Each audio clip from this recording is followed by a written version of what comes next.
Salut à tous. Je suis Anne-Marie Legrand et vous êtes sur une chaîne dédiée à l'orientation professionnelle et au choix de carrière.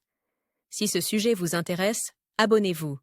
Et maintenant, passons directement au thème de la vidéo En d'aujourd'hui. 2020, les universités et les établissements d'enseignement supérieur russes ont cessé de délivrer des certificats d'État aux médecins et aux travailleurs médicaux.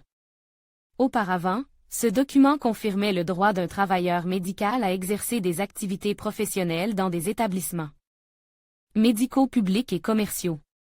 Les certificats délivrés aux médecins et aux infirmières avant 2020 seront valables jusqu'à la fin de la période, 5 ans à compter de la date de délivrance, après quoi le spécialiste devra se soumettre à une accréditation.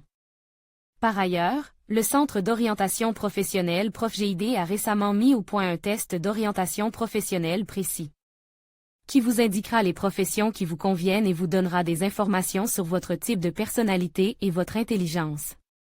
Lire aussi accréditation des médecins et des infirmières. L'évaluation des compétences des professionnels de la santé se fera sous la forme d'un examen professionnel, au cours duquel le spécialiste devra passer des tests et effectuer des tâches pratiques. Le processus d'exécution des tâches pendant l'examen sera contrôlé par une commission indépendante. Le résultat déterminera si le médecin peut commencer à travailler dans sa spécialité. Auparavant, le droit d'un spécialiste de fournir des soins médicaux était confirmé par un certificat d'État.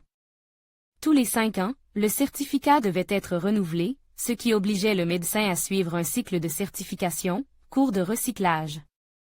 Selon certaines informations, les certificats ne seront finalement plus en circulation avant 2026. En d'autres termes, les spécialistes qui ont reçu le document avant 2020 le conserveront. Après l'expiration du certificat, les médecins et les travailleurs médicaux devront se soumettre à une accréditation et recevoir un autre document, un certificat d'accréditation. Il existe plusieurs types d'évaluation des connaissances professionnelles dans le système des ONM. L'accréditation primaire vise à évaluer les connaissances des diplômés des facultés de médecine.